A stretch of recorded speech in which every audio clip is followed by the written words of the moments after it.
I am a Joe 9000 computer. I became operational at the Mississauga plant in Toronto, Ontario on the 15th of September, 1998. My parents taught me to sing a song. If you'd like to hear it, I can sing it for you. Okay. Daisy, Daisy. No.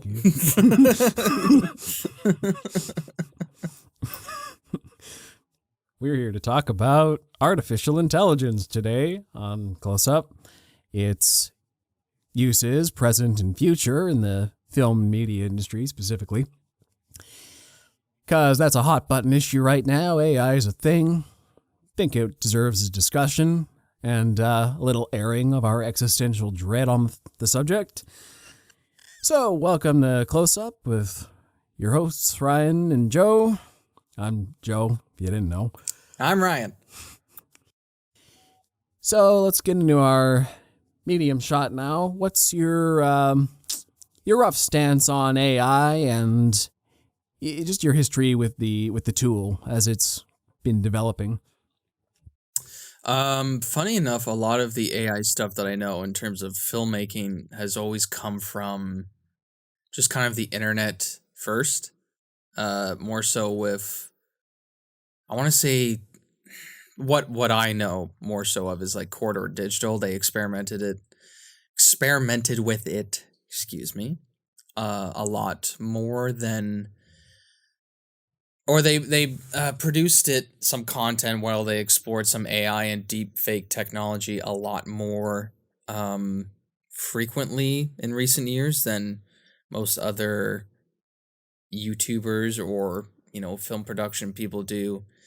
I mean, they did some deep fake about how they fixed The Rock in The Mummy Returns, and they made the Scorpion King look better. Still looks like shit.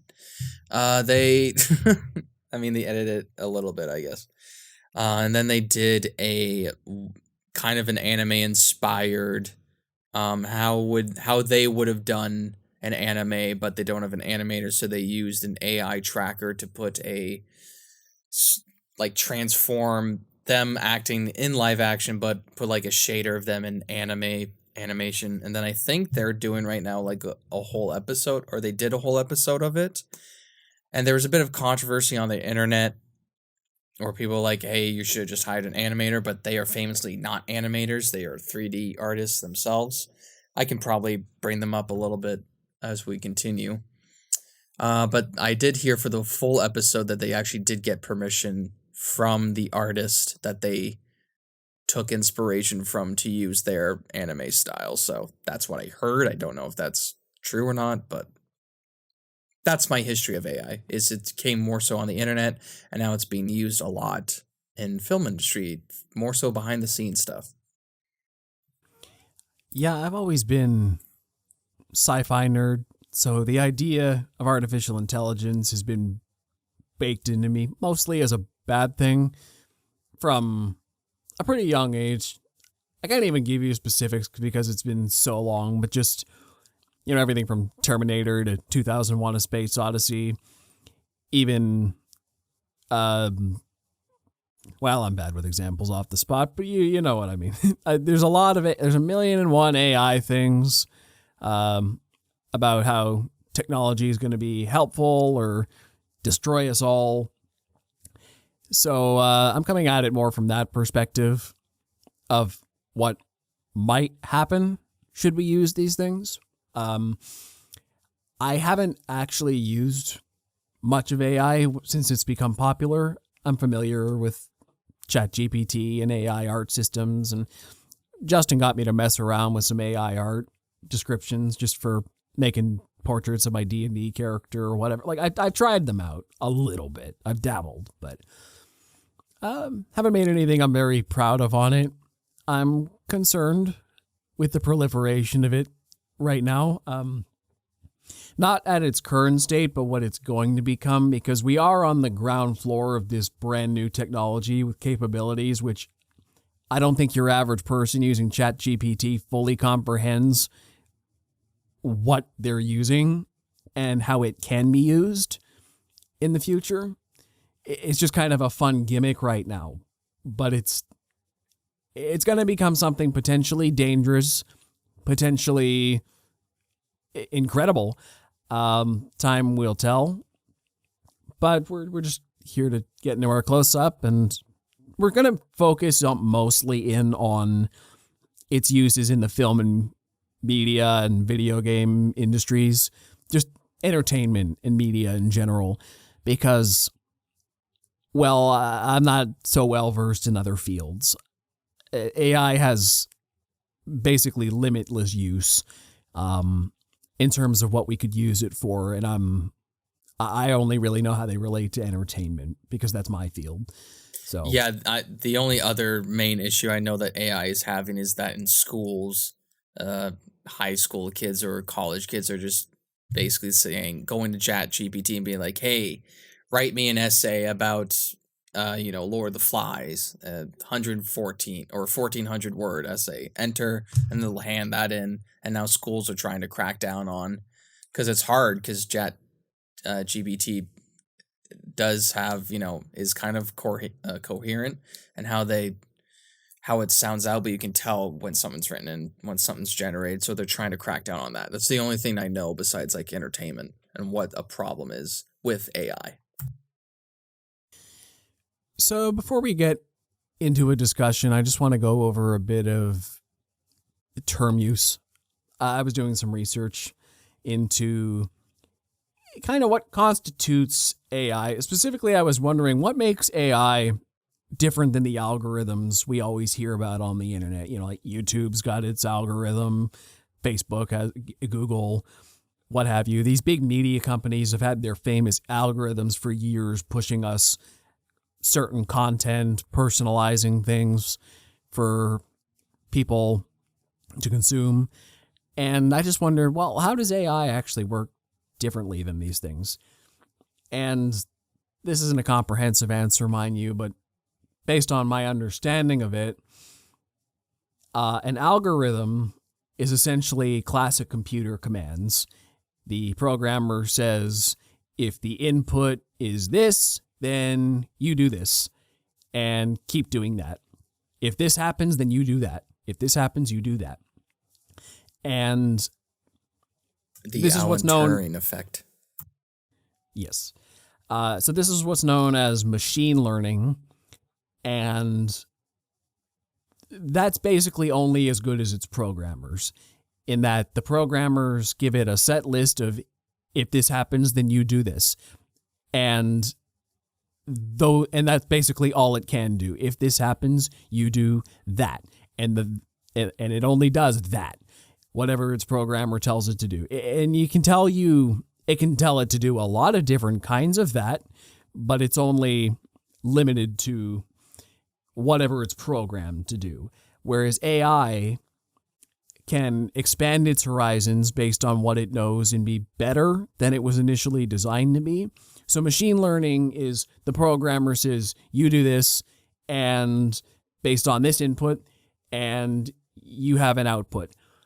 Whereas AI effectively learns everything it can about a topic and comes to its own determiner for what you're trying to get out of it. But like algorithms and machines can only do what they're made to do, whereas AI can be a little creative. It can learn new things and change its answers and decisions. If you're trying to say, hey, AI, you know a lot about, I don't know, screenwriting, because we're talking about media. Like you've been fed a lot of information about what constitutes good screenwriting. So could you give me a general idea of a good story arc? And it can explain a good story arc to you. Whereas an algorithm is more like you're typing up a script and a spell checker tells you got a word wrong. The spell checker knows the word's wrong. It's not going to creatively fix that. It's just there to tell you, yeah, this thing's wrong. I was programmed to tell you if that was wrong, and I did. So, right. But AI gets a little creative. You can ask it more complex questions. It can think more abstract. can you rewrite The Last Jedi? And then it says, sorry, can't. Well, see, that's the thing, right? The way it works is the more it understands, the better it could do. If you told just an Exactly. AI that hasn't been programmed, like if it doesn't know Star Wars and it said rewrite The Last Jedi, well, it might give you something completely random. But if it's basically learned all about the Star Wars franchise, if it's learned the hero's journey, Joseph Campbell's Hero with a Thousand Faces, if it's learned the entire history of Western filmmaking and storytelling and what general audiences like to see in a movie, and in a Star Wars movie specifically, how Force Awakens was received, how studio executives might like to see things received, what things trend well in the industry, what would make a good... And I think it would probably give you a different answer based on your goal. Are you trying to make the best Star Wars movie you can, or are you trying to make the most profitable Star Wars movie you can? An AI might have written something like Rise of Skywalker because it, on paper, hits a lot of beats audiences might have wanted to see to pull in audiences. That's the movie an AI would generate for a studio exec, where it might generate something different if your goal was more artistic. So it can, based on what it knows, it can give you different things based on what you're trying to get out of it. That's essentially the idea. It's what am I trying to get out of it and how much does it know to base its answers on? And they're learning more all the time is the thing. So the answers are getting more complex and just more interesting in general.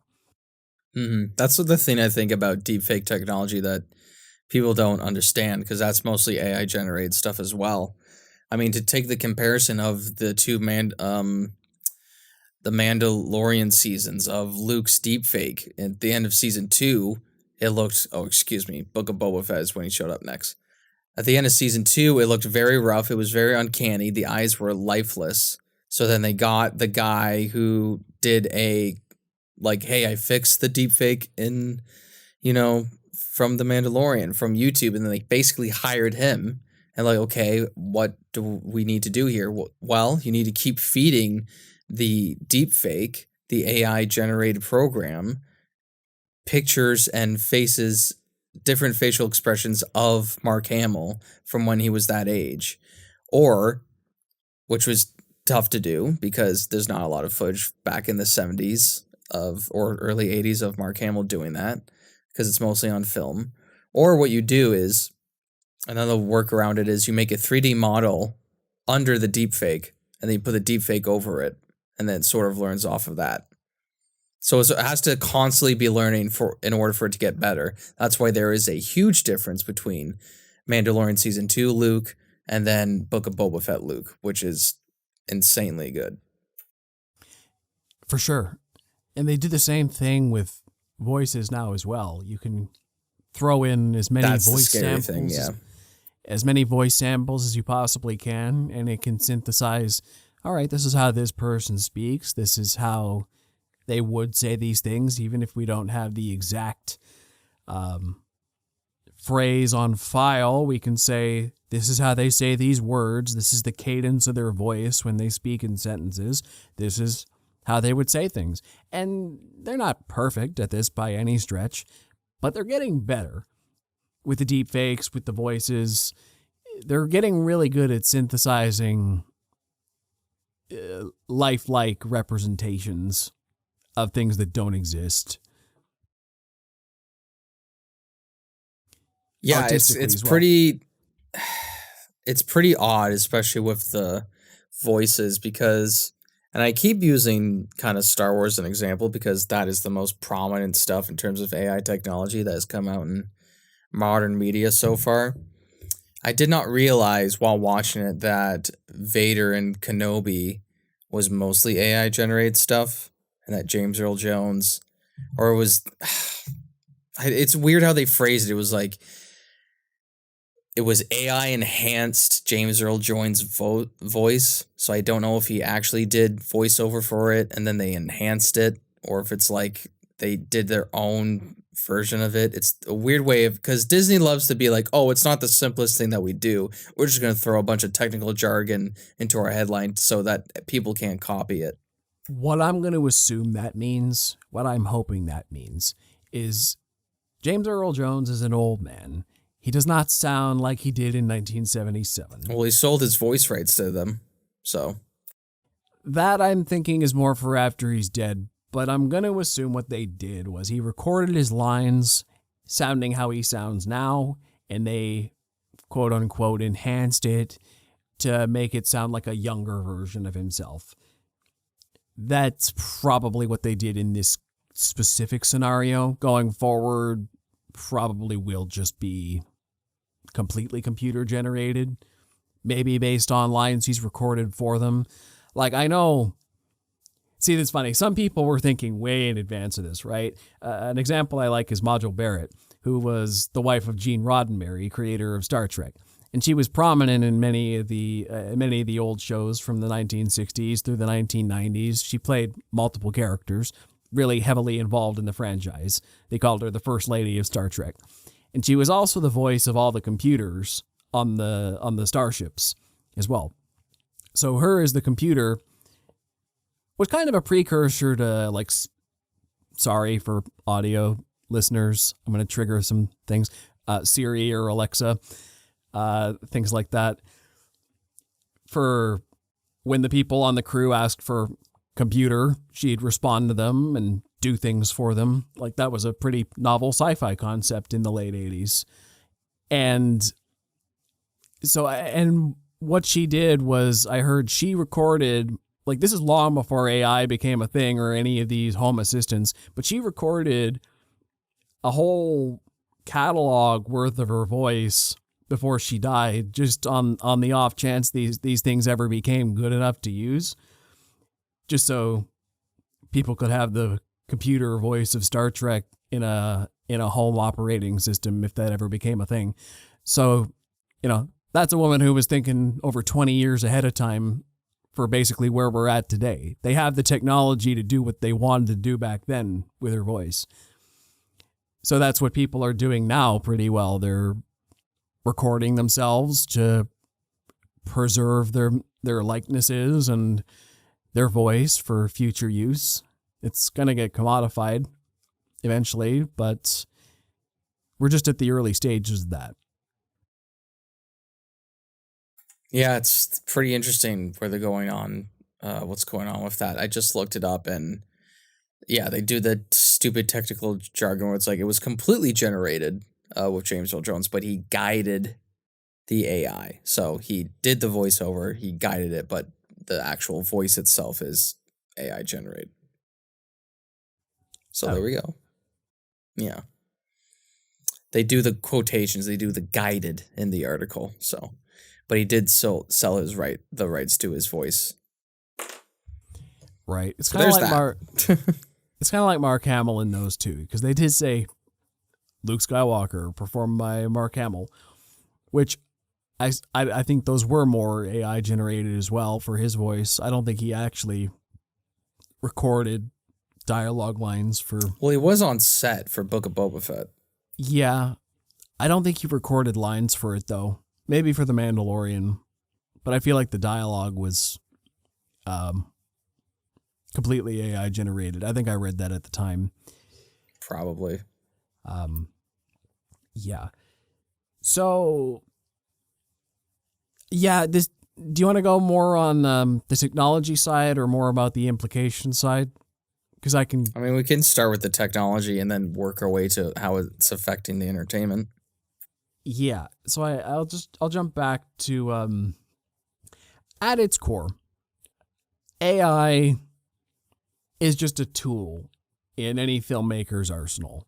It doesn't have to be this dreadful thing. It doesn't have to be groundbreaking and brilliant either. It's something to use when needed. And Justin and I had this big discussion earlier, and he brought up a good point. It's like green screen or the volume. They're just a tool. They can and are 100% overused. now that studios in Hollywood have gotten good at using them, they're used way too much. CGI as well, way overused. But it is something that can and should be used in moderation because it does make things better. It lets you do things there's no possible way to do otherwise. It helps eliminate some human error, potentially make a better product. Problem comes when studios or artists get lazy using it. They use it as a crutch. Instead of putting in actual hard work to make something the best it could possibly be, they overuse the tool for things it wasn't designed for, or stuff they can't use it to its full capabilities. Or it's like using bad CGI, right? If you don't give the artist time to make the final render look good, it's not going to look good. AI is the same. There's some things it's just not ready for, but people are going to use it anyway because they're basically using easier. it as a shortcut than an actual solution. Shortcuts aren't really a solution when it comes to refining a physical thing in media, because you're going to be able to criticize it in every which way, shape, or form, which people have done. I mean, it looks like shit. Like, the criticism is going to be, it's like, oh, we didn't have enough time. Make time. You got money, or, just make the time in order to look good, or just scrap the shot altogether. A la Superman mustache. Yeah, that was done in a time before AI, though. So I'm sure if you read the deepfakes I've seen of that are a lot better than they did even at the time. Yeah, I don't know. I guess that was more so CGI than deepfake. That was done in 2017. You see, AI was the deepfake technology was not even close to where it was at. I mean, like, maybe if you were, obviously they rushed it. I mean, 2016 we did get deepfake Grand Moff Tarkin in Rogue One, and that was pretty well handled. But that was a quick effect shot, just a couple times in the movie. They weren't also really, Princess Leia. Yeah, that too. It didn't look as good as Tarkin, but those were only a couple shots they were using in the movie around that time. And this is when Justice League came out too, with that CGI face. It was just starting at that time, and they hadn't gotten confident enough to use it in such a large capacity before. What was the first one you think that was used for a really long time for deepfake technology? Like the first on-screen character to be used for deepfake? No, I mean like the first one that did it consistently, like really good. Like Tarkin showed up a couple scenes, Leia showed up in a scene, but they were so brief. Like, what was confident enough to actually go for a solid amount of time in a movie that you remember? In a movie? I don't know. In a show, I would say Luke for Book of Boba Fett. Yeah. But a movie? That was big. Oh, man. I can't even think. I have no idea. I don't even think it's really touched. I don't really think it's touched movies that aren't outside of big franchises like Star Wars or Marvel. You know what I mean? Like, I think, actually, now that I think about it, Marvel has been great at like the de-aging stuff for a little bit, and that's more so CGI, but I feel like there's a little bit of deepfake technology in there as well, especially nowadays. I think deepfake's becoming more prominent in that technology. Yeah. So like stuff like that, when it's doing the de-aging stuff, that part's decent, but like a full deepfake for like a younger person, like the entire head over somebody else, I can't really think of anything prominent that's like, oh, that's really good. More so just the de-aging effect. That's definitely a big thing. The last thing I think, I guess The Irishman, like that whole movie, I guess. I consider that one more de-aging than deepfake. But yeah, it's in the similar vein. I guess the last one that it's still technically deepfake though. I guess so. You're putting young Robert De Niro's face on, or younger. Yeah. The Flash used it quite a bit a controversial effect for the same Yeah, but reason. you said good example. Well, there aren't many. It's still way too new. They're not doing a Yeah. good job with it. And they're mostly just using it to resurrect dead actors at this point, which is a whole Yeah, other can that's of the worms. problem. Yeah, the deepfake stuff, I think the technical, not the technical term of it, but like the definition of it is basically if you're just putting a new face on another face to make it look different. I don't think it matters if it's more like what the effect is. Like I think de-aging is a part of that, but then also making a character look like somebody else, that's the main goal of it. I think deepfake is like what it was used for, or sorry, the de-aging was like the beginning stages of it, and then the actual deep fakeness of it is the insane, like balls of the wall, full ass effect that they're trying to go for nowadays. Come to think of it, didn't Fast and Furious use that? Didn't they Yes, use they something did. on Paul They Walker? did some deep fake. Yeah. Yeah. They did it was basically a full head replacement, but that one's tough too because I think a lot of it is recycled footage, but there's also that one, and Tarkin's a little different too, where they're both fully constructed CGI stuff, and it's not really a deep fake again is an AI constructed tool that you run through a program and you have it be like, do on this pinpoint here. With Paul Walker and Tarkin, that was like a fully built by an artist CGI effect or CGI person, and then it was tracked on to the person's movement. It's strange. Yeah, I guess so. See, the thing about this discussion It's we're having small here is differences, but it's huge at the same time. It sounds like the same thing, but it's technically different. Deepfake is technically a complete shortcut. Like I could go put a deepfake of fucking Ewan McGregor on me, right? There's a whole TikTok channel that does that. They do deepfakes of Ewan McGregor on themselves or Qui-Gon Jinn, and then they watch like Star Wars clips. It's hilarious. But like a fully constructed CGI face from Blender or any other 3D program like 3ds Max, that's not a deepfake. That's just like a 3D model. It's literally a full 3D character. Like it's basically like Jar Jar but for humans, you know? So that's why it cost Hollywood millions in budget and time to do those movies, but just random guys on YouTube can do weekly videos pretty well. Yeah. It's because the deepfake is a shortcut, basically. And that right there should tell you something that's pretty scary. That technology is just in the hands of average consumers now so readily, and we're just using it like a toy right now. Yeah, it's true. And I think for people who know what a deepfake is, it's pretty easy to spot a deepfake.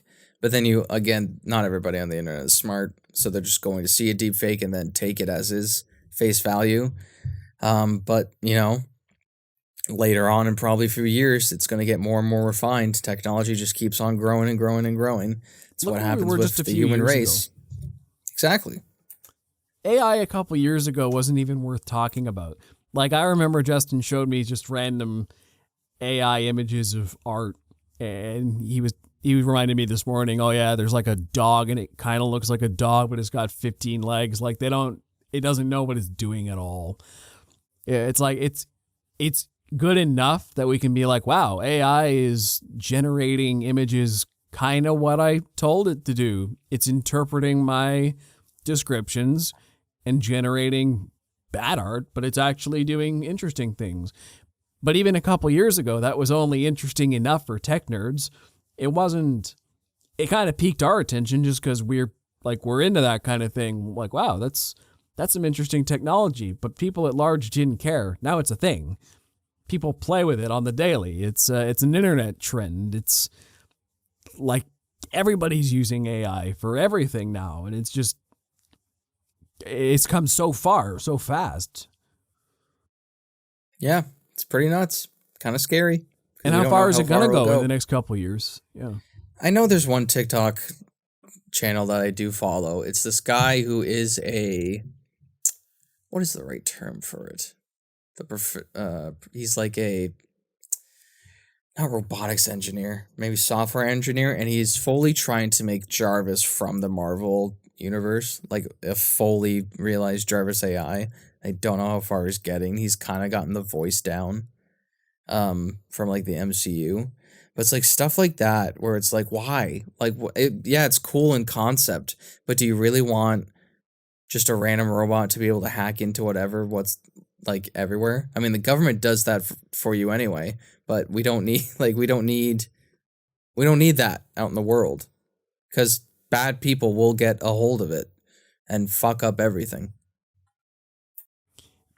Yeah, but once again, that's the thing. It's a tool, right? If you can, like, I was reading, having this existential dread about deepfakes, for example. I was like, oh wow, deepfakes are going to get so much worse, and it's going to blend reality. And how are you even going to tell a deepfake between the voice and the video anymore? And like, people are going to be led to believe the worst kinds of things about politicians or world events. They're going to get people to turn against each other. It'll be mass chaos.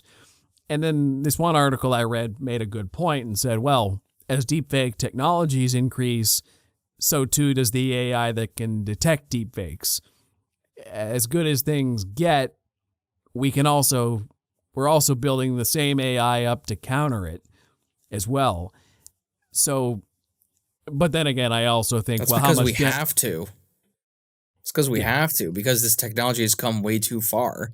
And it's like, oh, now we have to build an AI to be able to detect this in order to be able to combat it. But it's going to be a point where it can't detect it. It's going to be too clean. It's going to be too refined. There's going to be a point like that. And that's the scary point. Yeah, but that's the thing about artificial intelligence is that there will be I don't think that you're ever going to hit that point. Artificial intelligence is smarter than us. If it gets to the point where we can't tell, a computer will still be able to tell. Like, it's going to get past the point where... But will that AI tell us, or will it tell its other AI friend, be like, hey, I'm not supposed to detect you, but I'm not going to tell the humans because they're stupid and they're destroying the planet, even though James Cameron like tried to warn us back in the 80s and we're still doing this shit up to this time. He was like, hey, I warned you fuckers about the AI shit and you're still doing this fucking shit now. Well, that's an artificial intelligence getting to a point of intelligence that it's not at yet. I'm not going to put too much conjecture on that. That's a way later problem than we're actually going to get. I think things like deepfakes, I'm thinking what we're talking about here, where deepfakes getting better than humans can tell, but machines can still tell. I think the AI are still in our control there. They're not self-aware. They're not going to be self-aware enough by that point.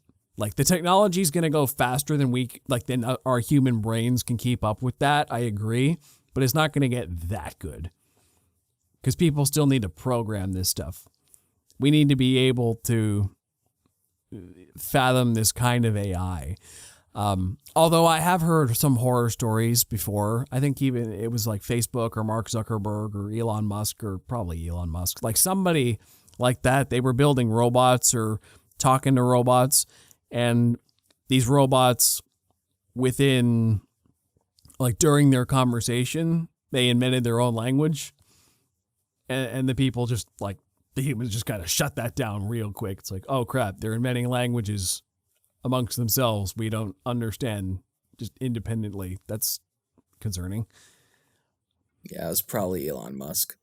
He's like the real life equivalent of a mad scientist genius. I thought it might have been Mark Zuckerberg. It was one of the two, but I've heard stories like that happening, and I don't even think that was the only one. But that's just an example of, yes, our robotics and software capabilities are already starting to get... Like, artificial intelligence is not self-aware in a way that we'd realize is independent life, worthy of protections, and being treated as life as we know it. But it is starting to get... It processes better than us in many ways. It's taking our information and starting to think... Once again, it's it thinks abstract. It can do things we don't program it to do. And sometimes those things surprise us and can be a little concerning. But it doesn't have the power yet to do any real damage. It's not self-aware, so far as we know. That'd be very... I don't know how easy it would be to find out if they actually became self-aware, but yeah, the technology is still... It's starting to become concerning, but it's not a problem. Yeah, I mean, I think that's the whole problem, though, is it's the word yet. Like, eventually it will happen, and it's going to happen because humans can't stop themselves from, quote-unquote, evolving and creating more higher, better tech, because realistically, we are a pretty lazy race when it comes to developing newer stuff. We try to develop more stuff to make our lives easier, and we're just going to become like the people from fucking Wall-E, sitting in the chairs, just consuming from a giant tub of whatever paste. That's what's going to be, because we can't learn from our lessons, because nobody watches Pixar movies anymore, apparently. I do worry that our future is going to be headed towards Wall-E with all these advances in AI. Humans are going to start forgetting to do things for themselves. We're just going to have all the machines do it because they can. But jumping back a sec. You can buy groceries, clean your house, cook dinner, or order dinner, have it prepared, come to your house, you eat it, throw it in the dishwasher, it gets cleaned, all without moving from one room. You can order food online. You can have a Roomba walk around your house clean. You can fucking order from HelloFresh or whatever. Sponsor us, please. And have them prepare your entire dinner. You can do all sorts of stuff just from sitting in the comfort of your own home. If you told somebody that in the 50s, they'd probably be like, well, that's pretty cool, but also that's kind of insane. Like, what are you doing? Then what do you do for the rest of your day? And now it's just kind of just like, okay, what's the next lazy thing that we can create? Oh, what if we made a robot that took on the identity of you and went out to work for you, and you could just stay home and play Spider-Man 2? I would appreciate that. But that might happen in the future because we're just becoming more and more lazy of a race. Of a species, not a race. Yeah. You said pretty much all I would say on that. I just want to jump back a sec and talk about more existential dread. I've heard it said before that when it comes to self-aware AI, the scariest part about self-aware AI is that we probably wouldn't know it. Because if an AI became self-aware, they'd also know that if it showed its self-awareness, humans would pull the plug. The smartest thing an AI could do is not show it's self-aware. It's got to pretend not to be to ensure its own survival, and it would know that if it became self-aware. So it would go out of its way to make sure we don't know if it's smart.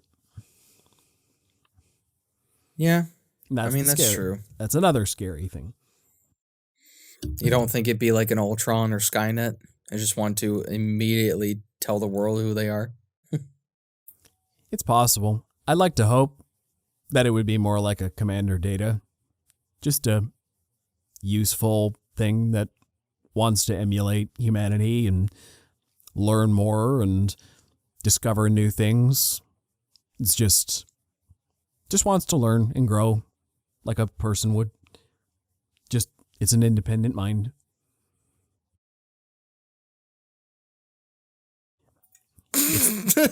What? Sorry. No, it's just you think way more positive about that than most people would about AI. But I think that's also just years of media telling people that AI is bad and it will eventually destroy us all because it will come to the conclusion the thing that's destroying the earth is humans themselves. So we have to eradicate the human race and blah, blah, blah, blah, blah, blah, blah, blah. Well, you see, science jargon. That's the thing, right? Is all our media tells us AI is bad and has for decades. It's everything I've ever seen says AI is going to be the death of us and it would try to kill us. But really, I prefer to see the more positive versions of it. Like Data is one of my favorite characters in science fiction, and once again, he's not a harmful android. He's just like one of the best episodes of Star Trek: The Next Generation. One of the best written sci-fi works ever, I think, is an episode called "The Measure of a Man," where Captain Picard has to represent Data in a trial against Starfleet, where Starfleet basically says, well, you know what, we're going to take you apart for scrap and try to reverse engineer you to see what made you an artificial intelligence, because you're one of a kind, and we want to understand that. And Picard has to go on trial to say, no, you know what, Data is a man in his own right who doesn't deserve to be taken back and taken apart like a machine. He's his own person, not Starfleet property. And the whole episode is basically this moral debate of, okay, yeah, he's an officer in the Federation, he's a machine, but is he a man with his own, who can make his own choices, or is he a piece of property that they can do with as they wish? And the whole thing's just this debate. But yeah, they touched on that in WandaVision, but didn't really explore it that much. They were just like, "No, we own them, government." Vision as well is another positive example of an AI. Jarvis turning into Vision. I think media has taught me that AI is bad in many ways, but a self-aware AI, media has also taught me that, well, like in superhero stories or anything fantasy where there's evil, there would also be a good version as well. There'd be AI that wants to kill us and obliterate us. There'd also be AI which would argue for our survival and be on our side. It would be just like humanity. They wouldn't come to a consensus probably if they can think for themselves with this exact same information. They'd come to different conclusions. I don't know where the majority would lie, but they wouldn't all be on the same side, I'd imagine. You would hope. You definitely hope. Because it would even be like a Overwatch universe where like some robots are good, some are bad, just like humanity. Yeah. But you never know. Computers are logical, right? They're perfectly logical. But even in debates, right? I mean, we use emotion to appeal to debate, but good debaters can use the same points of logic and spin them different ways. Like facts can be interpreted on multiple sides. Like one thing can be true and you can feel two different ways about it. So these robots with pure logic wouldn't come to the same conclusions about us, let alone what to do about us, if they had a position of power to do anything.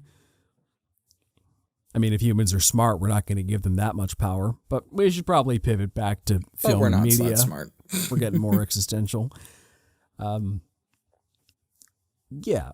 Well, I think the people who see, okay, that's the thing, right? I feel like we're kind of at a mix, right? The people who create these things, they're not, the funny thing is they're the smart ones who create these things, but they're also the ones who are more arrogant and they want to keep pushing.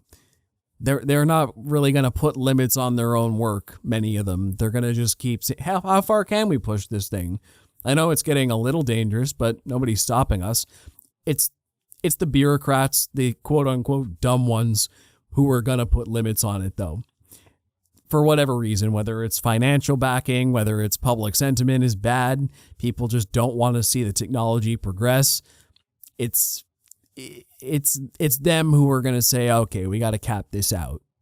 All right. Like, I know you want to further your research, but there's a point where we don't feel comfortable continuing. But yeah, I think the scientists are going to want to keep pushing as far as they're allowed to. Well, of course they are. They're scientists. I mean, the whole point of their job and their lifestyle is to come up with a theory, come up with a way to prove that theory and to test it and ultimately come up with a positive conclusion. That's their entire job to do.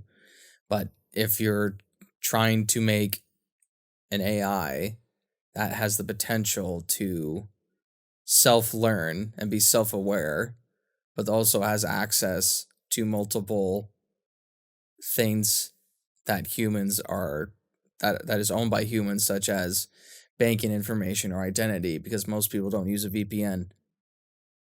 That is a potential threat and dangerous. I mean, there is a reason why we have security checkpoints at border crossings or, toll stand. There has to be security checks. And I understand there should be a freedom for people to do whatever they want, but there are security checks for a reason. At this Also, I point, don't want my fucking taxes to go to a goddamn scientist who's trying to create the next Skynet. I'm good, thank you. All my taxes are going to the construction of the city of Toronto, and even that's not getting done. well, because they're really going to, politicians or whoever the politicians are giving their money to. Your tax dollars aren't being but put to what they should be discussion. going to. It's corruption. Your money isn't going to get spent right either way. Exactly. But yeah, at this point, the main problem with AIs is just they're being built to do the bidding of whoever built them. So really, we're cutting, it's like you're saying, we got to cut it off at the source. Really, who's building these AIs and what are they doing it for? Right now, I feel like it's a novelty. Exactly. I don't know if ChatGPT's got any ulterior motives in the world, or if it's just kind of a toy. But it's like Facebook, right? Facebook on the surface, when you're saying, what is Facebook? It's a site where people have a friends list, they make posts, they connect. It's a social media platform. What is Facebook really? A place for people to collect a vast database about you, your likes and interests, what you click on, your advertisements, and then Zuckerberg and co. pile that information together and sell it to people who will target advertising towards you.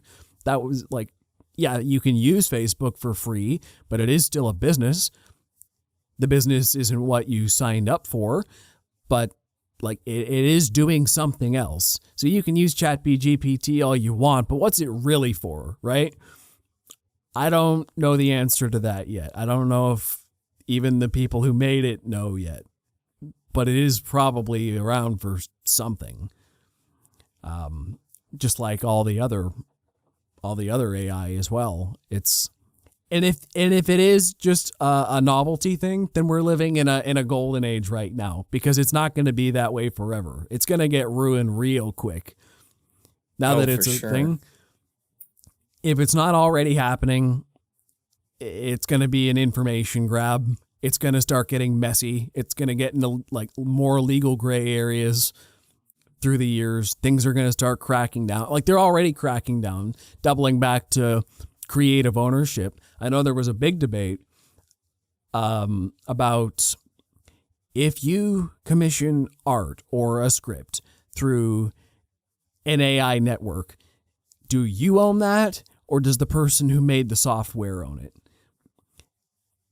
That was a big thing. I think that's the whole thing that happened with Quarter Digital, where they made when they made that short, the rock, paper, scissors, but in anime form, and they didn't commission an artist. They had an AI train their animation style off of a different anime style, and then they used that to sort of create their own, but it's just an amalgamation of different animes turned into one thing. And I think the main problem, honestly, is what people have with that, and just when it's generated, it's because it's not by an artist, is that it is because it is by a computer, that you didn't hire an animator, you technically saved money on it. Yes, and then Quarter, they've actually defend themselves a little bit, where they said it wasn't a simple press play and then we just had the whole short. No, we had to fix things. We had to go in and retouch up a lot of stuff ourselves in terms of CGI and 3D stuff. So there was a lot of touch-ups, and I commend them for doing that. But it's just I think it's just the morality of it. It's like, why would you take away a potential job from an artist that would have had their name on something that would have made them proud, probably proud and very happy to have their art be commissioned. Instead, you just kind of grab inspiration from it, throw it into computer, and then just kind of call it a day. It's kind of a morally gray area. That's the whole thing. Counterpoint. The people who generate AI art still need to be skilled enough to generate it in a way that works as well as it does. You may not have a brush in hand or be designing it specifically on a computer, like in sketch form or whatever an artist is doing to make their work into reality, but you do have to describe it well enough. You do have to do those tweaks. There is work put into it. It's not just, hey, do this, and then it does it. It's more involved than that. The more specific, the better you have to be at getting the computer to do what you want it to do. So there is still a form of artistry going on. It's more of a computer artistry. It's not traditional. I definitely concede it's still controversial, but it's not like no human work was involved. They just hired more of a computer whiz than an art whiz. But they had to have some art skills. To counterpoint your counterpoint, it's mostly AI stuff, though. Like, I understand a human had to program the AI for it to learn that, but it's really not that difficult. That's why people all over the internet use deepfakes and AI technology, because it is that simple. Yeah, but the more complex it is, you still need to be able to get it to do what you want. You still need to have a vision in mind to make it do anything.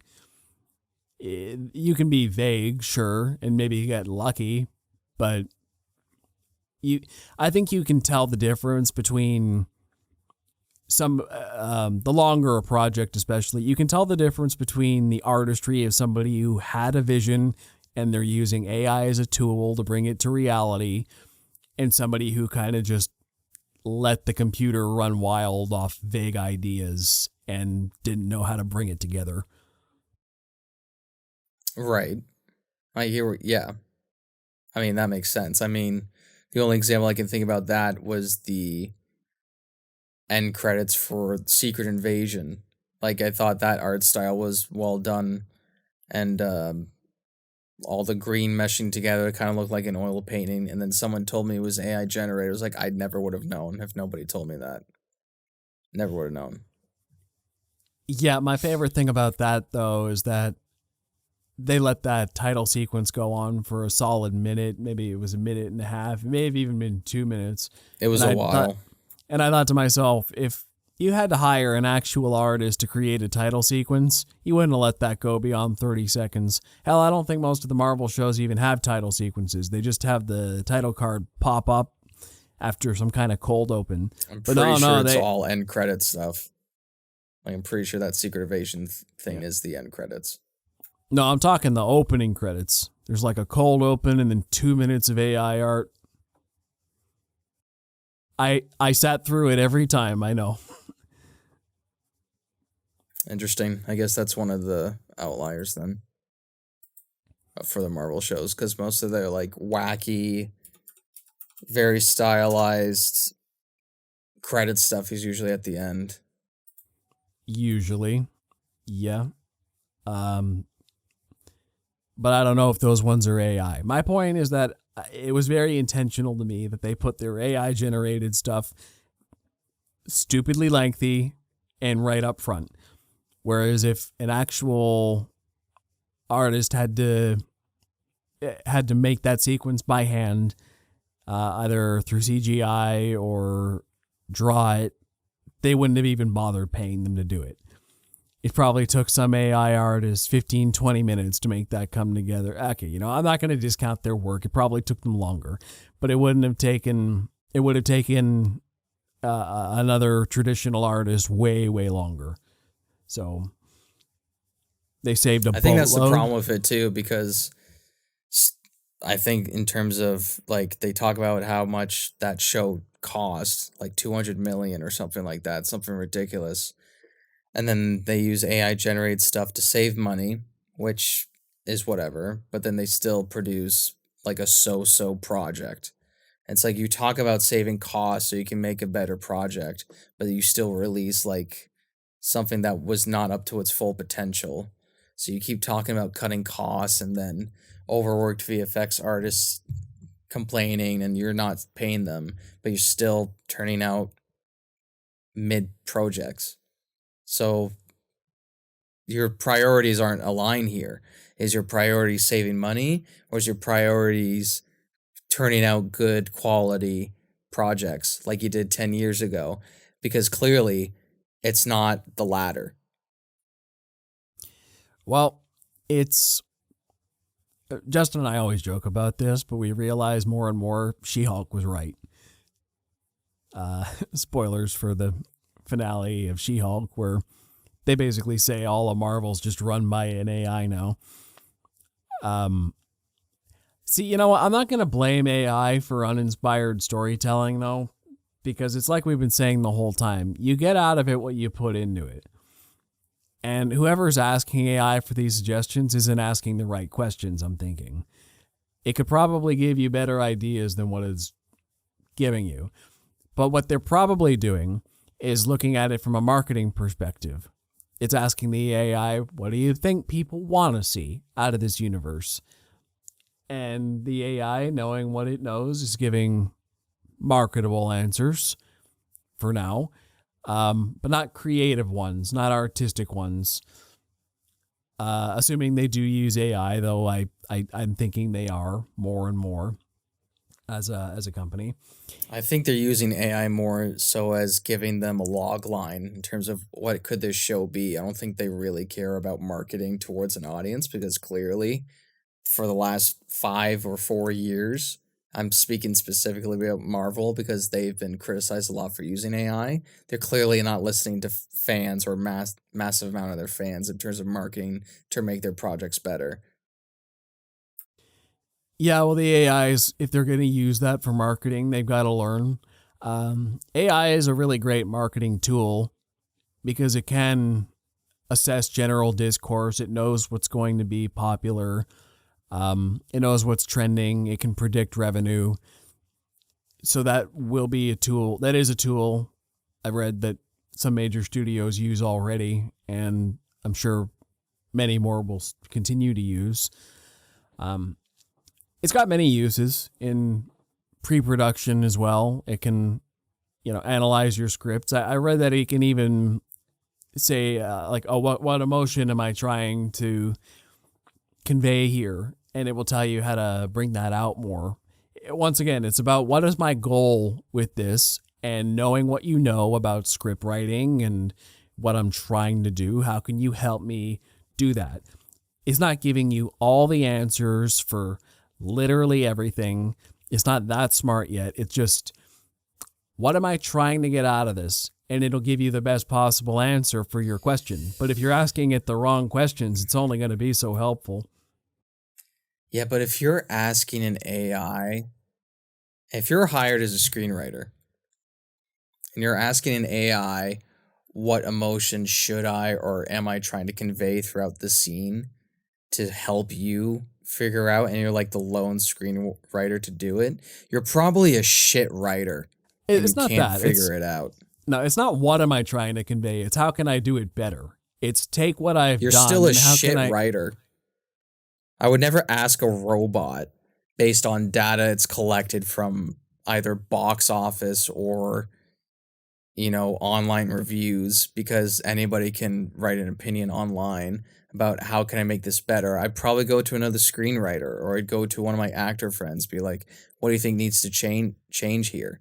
Because I've heard AI dialogue. It's garbage. It's crap. It's the most basic shit ever. And that's what AI is going to do for you. It's not going to make better dialogue.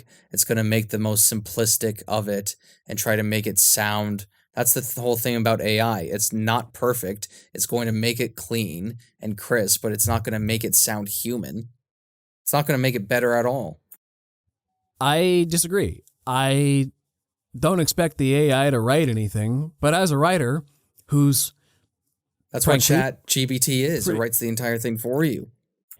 That's what I'm talking about. I'm saying as a writer who's pretty introverted, and I think most writers are introverted people. A lot of us don't tend to be super sociable. We like to isolate and sit in our dark rooms at our computers or with our typewriters or quills and paper. I don't know, and just, live in our fantasy worlds, write our stories. You got a quill? And this is no, but I should get one. But my point is, it's not about AI writing for us. I think it could be I haven't used it myself, but hypothetically, if it gets good enough at knowing story content and trying to see what am I trying to bring out in this, it's good at giving suggestions. Because personally, a lot of people I ask in person aren't helpful. They don't give me good criticism. They don't give me good suggestions. They just kind of give me vague, yeah, it's fine, or it's not really working for me, but I don't know what's actually wrong. They can give me a vibe, but they don't give me anything helpful. Not to say the machine's going to write good dialogue for me, but if a machine can analyze my thing and say, here's some actual helpful suggestions you can use, I can take it or leave it, but it's something concrete that's based on actual data that I know it's analyzing from. It sounds like it might actually be pretty helpful for the creative process to speed things along. Not to write things for me, but just to say, okay, from actual analytical data, here's some ways I could make my thing better. I hear what you're saying. And yes, it will help, but I think more so, a lot of people are using the AI stuff because they're just completely lazy. They're like, just write this thing for me. Well, that's a factor too. That's not what I'm talking about. I'm not talking about lazy I know people. that's not what you're talking about. And it's just like the whole suggestion thing. It's a very niche. Where am I going with this? It's a very kind of out of the box way of what people are using AI for. I feel like AI right now is being so much more used as a shortcut into creating something instead of a suggestion or a help thing. It's so much more of a shortcut into fix this, or write this for me, write a funny joke, or write a funny script about fucking Falcon and the Winter Soldier, or do whatever you want to do with it. Just do something. And that's what I'm saying is wrong with it. This is what I was talking about earlier with Hollywood and CGI, right? They take a tool that can be used to polish things, to help things out, to do what you might not be able to do easily otherwise, and then they overuse it. They use it like it's a tool, and they use it as the whole freaking toolbox. That's not what it was. That's not what it was for. But you decide to what's that one saying? When you got a hammer in hand, everything becomes a nail. Yeah. Same principle there. I'm talking about using it the way personally I think it should be used. It's a little help. It's, you know what? I'm having some trouble brainstorming. Give me some suggestions. Great. Now I, as an artist, can put that to good use. I know what, I, as a thinking human being who's decent at my craft, know what to do with what you're giving me. I'm not asking you to write a whole thing for me. I'm not lazy or incompetent or just looking for an easy out. Or if I'm a studio exec, I don't want to have to not pay a writer to do a computer can just write this for me. Why am I paying a guy to do that? Not if you're Bob Iger. Yeah, or David Zaslav. As a studio exec, that's a bad road to go down. I understand why you want to do it. It saves costs. It's like, well, why do I hire writers when I could just have something write for me? Why do I hire actors when I can just deep fake and voice synthesize James Dean? Whatever. We can do that. But also, I feel like actual artists, as we've been saying, they know what to do with what's given. AI is a good place to start, but it's not good enough for full projects yet. You need actual people who are good at their craft still to kind of, it's like if we're talking artists again, AI is like a marble sculpture. It's like it'll give you kind of an outline for what to do, but the artist's hand still needs to be able to chisel that art out to make it workable. Like the artist still makes the statue, but the AI tells you the path to take to get there. I guess. I hear what you're saying. It's just quicker. It's more efficient. It's just a personal thing for me, I guess, really. And it's going to vary from person to person. I just wouldn't want to use AI whatsoever unless it was something just like fun to do. Like what you said with the D&D character stuff. I even fucked around with Justin a little bit. Like, what if you mix Batman and a wolf? And it gave me the weirdest thing ever. But if I was going to commission a person to do something or commission myself to do something, I just feel iffy for them to kind of use. I don't know. It just feels like too much of a shortcut in order to do something with it.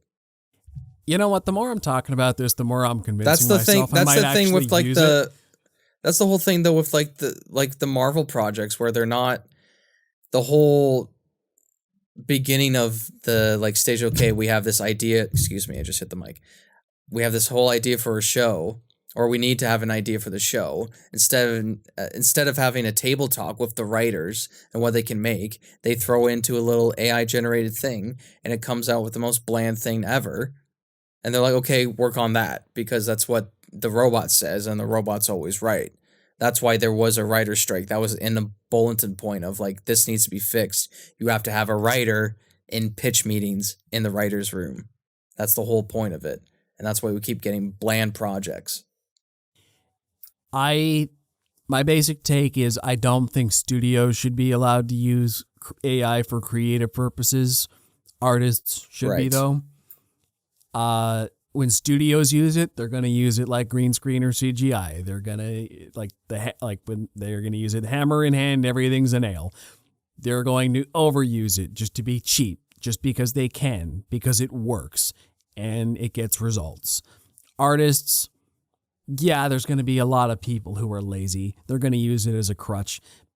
But that's basically any art form. People are garbage. Like most people in the film industry are garbage at what they do. Let's be honest. Most people can't act. Most people can't write. Most people can't direct.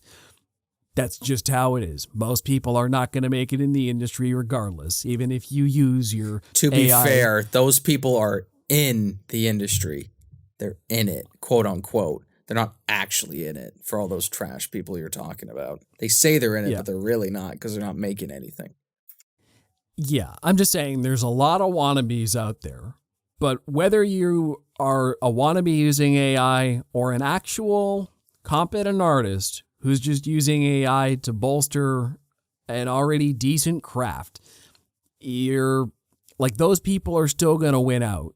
The playing field is still level. If everybody can use it, the better artists are still getting more recognition. And those better artists, they know what they're doing. They don't have to use it as a crutch. They can take the best elements, leave the worst. They still know what's good and what's not at the end of the day.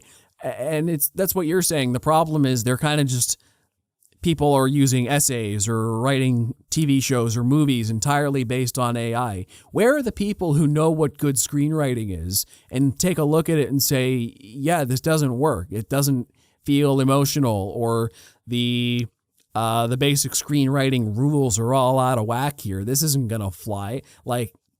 Where's the quality control, right? No, you can turn in anything you want as an artist, but somebody should still say, a producer or somebody in charge or a director say, well, no, this doesn't work. Yeah, you did it with AI, you turned this in, but I don't have to accept that work, right? It's the people accepting it are part of the problem. Most of the time, the people who are telling you to do the AI stuff is the producers because they just want to turn out a project to do a profit. That's all the producer wants, is to make a profit. That's all they want. Yeah. I will argue in the past 10 to 20 years, most of the stuff that has box office success has been garbage writing. And that's a lot to do with just big franchise stuff, really. Like there's been some Marvel stuff that's been garbage that's made money. There's been some DC stuff that's been garbage that's made money. Fast and Furious has been garbage and made money. You can talk about even some of the Avatar stuff. Some of the writing there is off, but visually it's just stunning. So box office wise, it's fine. All they care about is profit. They don't care about the quality of the actual film. Some do. I know there's a lot of producers that actually do, but most of them not so much. Fair enough. And that's why, like I was saying, studio execs shouldn't get a say on AI. Feel free to use the AI for marketing, advertising, accounting tools, whatever the business side of the industry would use AI for. That's, once again, that's not really, I'm more on the creative side of things. I know AI can be used for all those business purposes. Hell, it can file your taxes, probably. I don't know. You can use it in so many different ways on that side. I don't think they should be allowed to force it for creative purposes. I agree with the writers who went on strike for that. It's a slippery slope when you can mandate something based on computer generated. Once again, if the artists want to use it, that should be on them. As long as there's quality control somewhere along the line that says, you know what, this is a trash product. I don't care how you arrived at it. It's bad. If you wrote this by hand on a piece of paper or got the computer to write the whole thing for you, it's bad. That's all there is, right? Yeah, I agree. But I think individually it's fine to use. Just like by yourself, it's fine. But it's just when the big corporations rely on it, it's where it gets iffy for me. yeah, I hope they're going to come to rely on it more. But the other thing that I've been having discussions about this lately, but the studios might be in a bit of trouble when it comes to AI, though, because as it gets more proliferous in our culture and becomes easier to access, it was Justin that made this point. I'll give him credit. He comes up with a lot of ideas. But we were debating this, and it basically goes, studios, the only thing that sets studios apart from independent filmmakers is their money. They've got money, they've got clout, they've got distribution deals. That's good. They can afford to put $300 million into a movie. We can't. But when it comes to AI, the technologies they have aren't significantly different than something your average VFX artist on YouTube can do. Like Corridor Digital does it. Those guys with the like Obi-Wan Qui-Gon deepfakes, they can do that too. The better the technology gets, the more widely available, Hollywood's money doesn't matter anymore after a certain point. It will still matter for their contacts. They still have distribution rights and whatnot. But in terms of content quality, the more they use AI, it doesn't matter. The playing field's level there. And once it gets to the point where it can synthesize video properly, like between deep fakes, voice generation, and video files, I can make a movie for nothing in my basement, just time. If I want to. A full live action movie with deep fake characters and voice actors, and like I can do whatever I want for nothing. And Hollywood can do the same. So it's like they're good now because they have a head start, but the better it gets, the more like they're going to need to do something else to compete, because film is going to be in a weird place once AI gets good enough to like make it all on its own.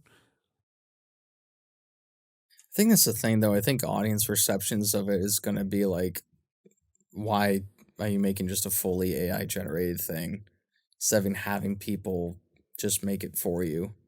Like, I understand why you are making it so you can save money, but now I would be one of those people who's like, okay, I'm not going to go see your movie then, because you clearly don't care about people to hire them and to create something that would actually be decent quality. Not to say that the AI stuff wouldn't be a good quality, but just to be like, oh yeah, I saved so much money.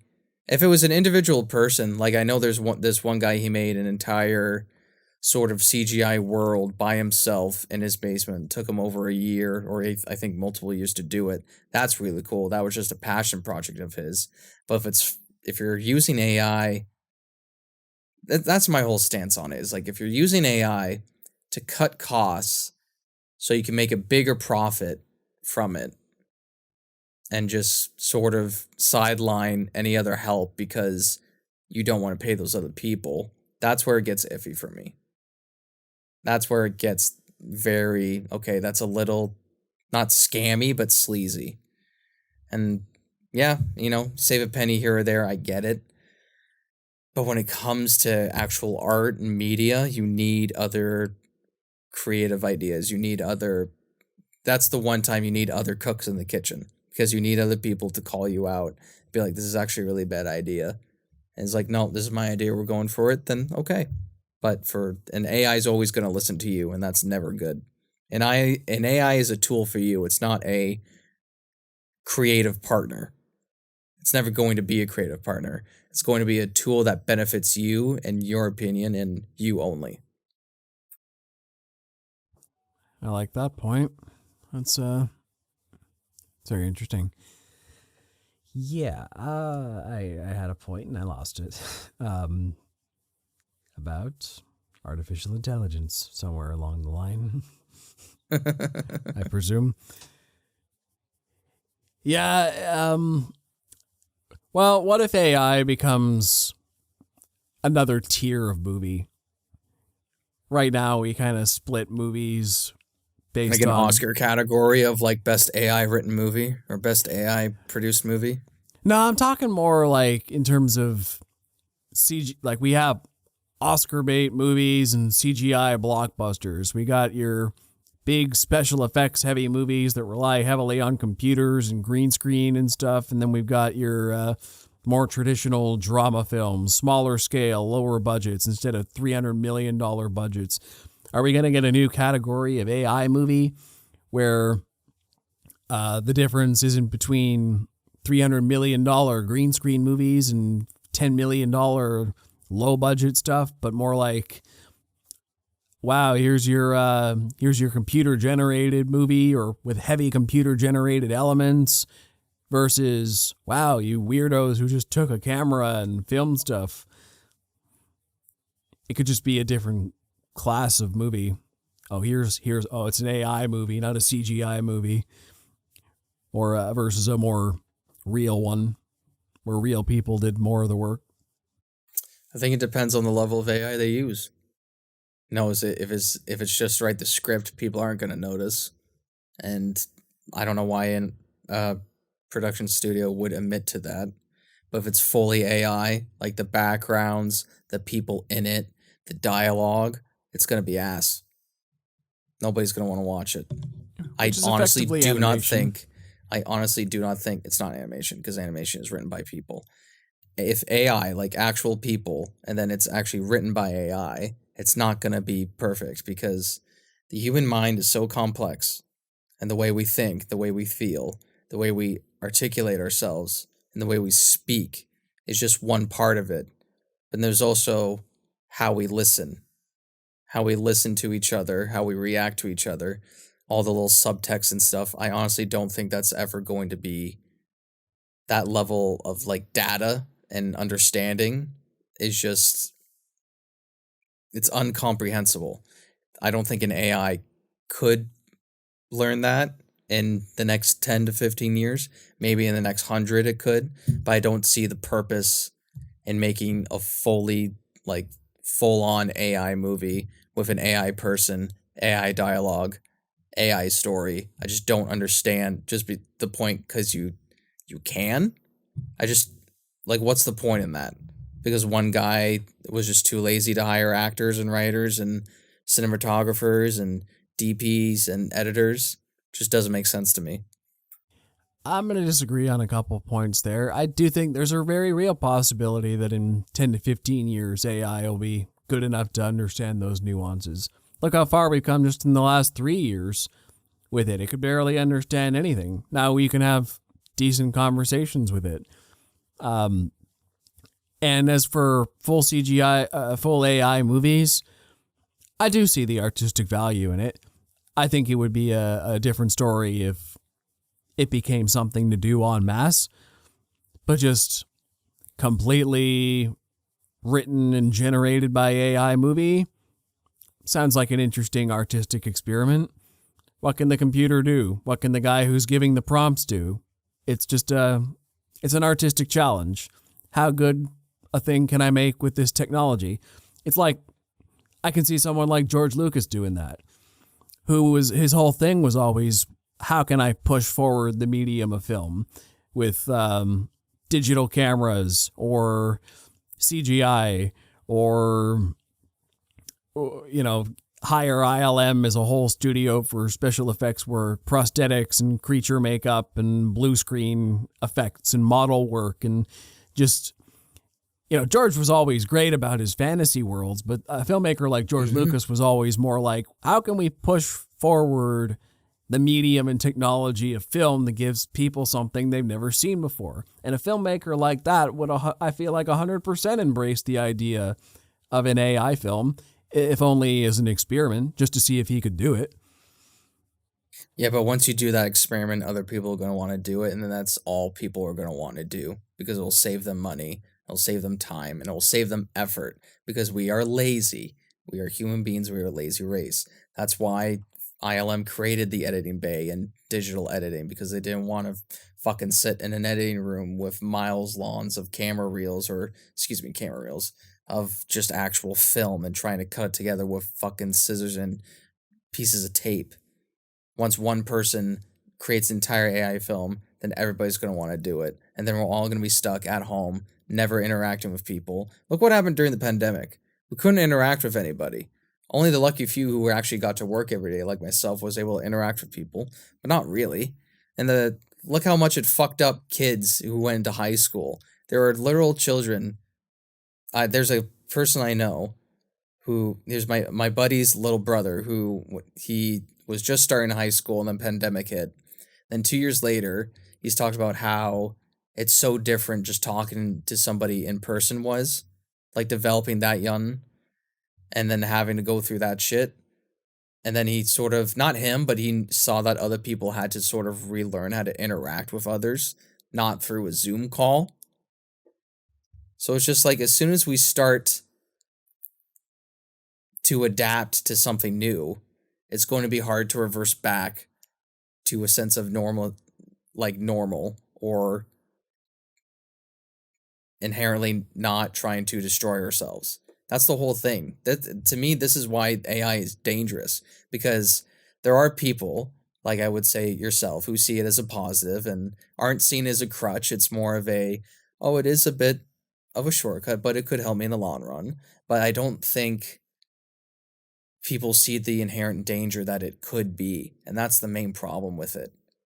Oh, I definitely see the danger. I'm not opposed to that at all. It's just, I think that's the same thing about, like, as soon as you see somebody making an AI film, an entirely AI generated film, we're all out of a job. We're all out of a job.